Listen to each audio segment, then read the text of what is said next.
Hello everyone. හැමදාමත් වගේ ඔයාලා හැමෝම සතුටින් පරිස්සමෙන් ඉන්නවා ඇති කියලා මම හිතනවා.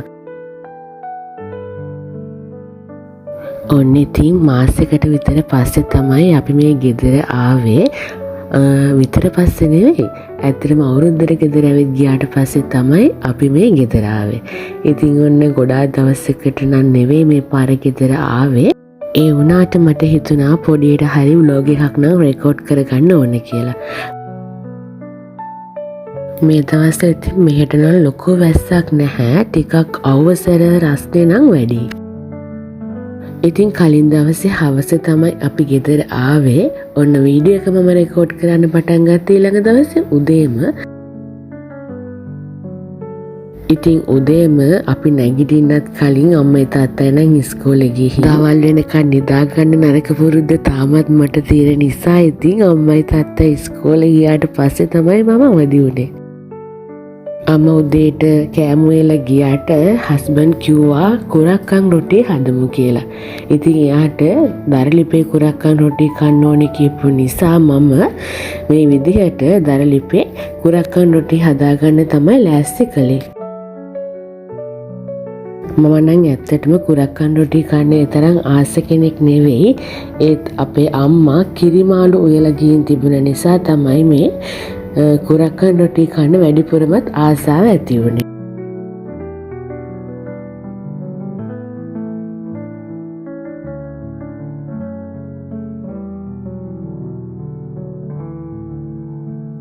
උදේට කෑම එකත් කාලා යන්කෝ අපේ අම්මගේ ගාඩන් එක වටේ රවුමක්. ඔයාලා කලින් වීඩියෝ බලපුවා නම් ඔයාලට මතක ඇති අපේ අම්මගේ ගාඩන් එක කොච්චර ලස්සනද.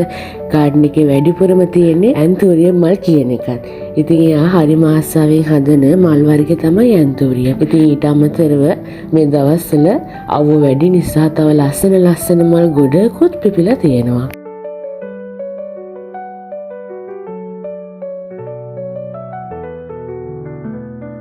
ඉතින් ඔයාලට පේනවනේ මේ ඇන්තෝරියම් ගස්වල කළු පාට පැල්ලම් වගේ හැදිලා තියෙනවා. ඉතින් හරිම කරදරයක් වෙලා තියෙන්නේ. අපේ පිහිමියා ගස් ඔක්කොම සම්පූර්ණයෙන් වැහෙන්නම කළු පාට මෙන්න මේ ලෙඩක් හැදිලා තියෙන්නේ.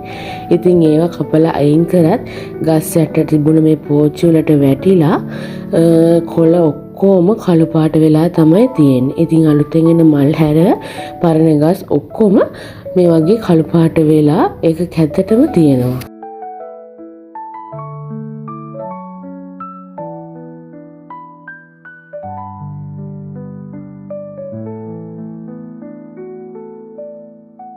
පහුගිය දවස් ටිකේම හොඳට වැස්සනේ. ඉතින් ඒ නිසා මේ ගස් ටික පිරෙන්න හරිම ලස්සනට මල් ඇවිත් තියෙන්නේ. ඒ විතරක් නෙවෙයි අර කළු පාටට හැදලා තිබුණ ලෙඩ ගතියත් ටිකක් අඩු වෙලා ගිහිල්ලා මල් ගස් ටික ආපහු ලස්සනට හැදෙනවා.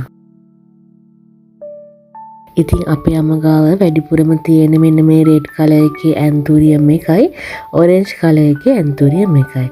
ඉතින් පහුගිය දවස් ටිකේ අවුවට සවුත් වෙලා තිබෙ මල් ආපහු වැස්ස නිසා හරිම ලස්සනට හැදෙනවා.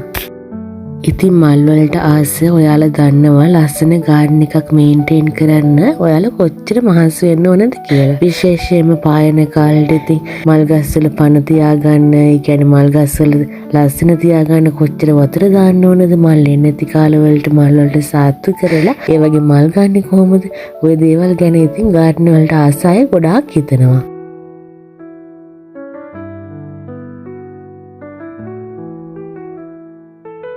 වීඩියෝ එකේ මුලදීත් ඔයාලා දකින්න ඇති මේ දවස්වල මල් ගහේ කොළ වලට වඩා තියෙන්නේ මෙන්න මේ මල්. ඉතින් මේ විහාර පෙච්ච කියන මල් එක හරිම සුවඳයි රැයට තමයි පිපෙන්නේ. ඉතින් පිපෙනකොට නම් මල් සුදු පාටින් පිපෙනවා. ඊට පස්සේ ටික ටික කහ පාට වෙවි තැඹිලි පාටට හැරිලා තමයි මේ මල් පර වෙලා යන්නේ.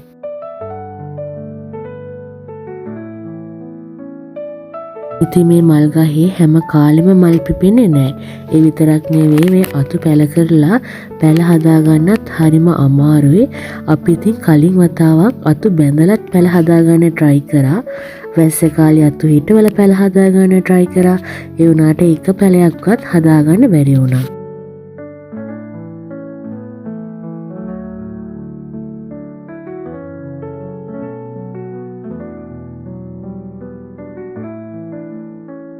වගේ ඉතින් මේ මල් ගස්වල මල් පිපෙන්නේ රැට. ඉතින් මල් පිපෙනකොට මුළු වටපිටාවටම තේරෙනවා ඒ තරම් හරිම සුවඳක් තමයි තියෙන්නේ. මේ ඉතින් ඉන්නේ අපේ ගෙදර ඉන්න කෝලං වලින් එක්කෙනෙක් පේනවනේ. මෙයාට හිතේ මං එයාට කන්න කෑමක් අරගෙන එනවා කියලා.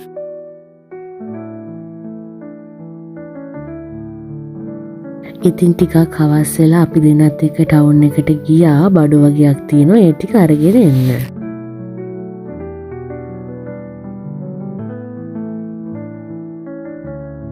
මේ තමයි ඉතින් අද ලන්ච් එකට තියෙන මෙනු එක.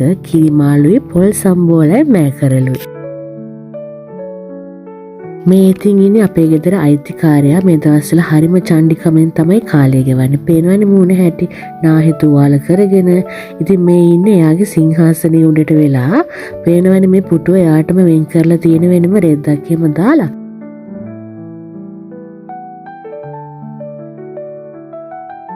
බිස්කට් පැකට් එකක් shopping එකක් හෙලවෙන සද්දයක් ඇහෙන්න බෑ. ඉතින් එයා දුවගෙන එනවා. සාමාන්‍යයෙන් මෙයා අනිත් බිස්කට් වර්ග කන්න කැමති නැහැ. මංචි එකේ ක්‍රීම් කැකර් විතරයි මෙයා කන්න කැමති. වෙන බ්‍රෑන්ඩ් වල ඒවා දුන්නට ඒක කන්නේත් නැහැ. ටිකක් වෙලා ඉඳලා තමයි අපි නැති වෙනකන් ඉඳලා ඒවා කන්නේ.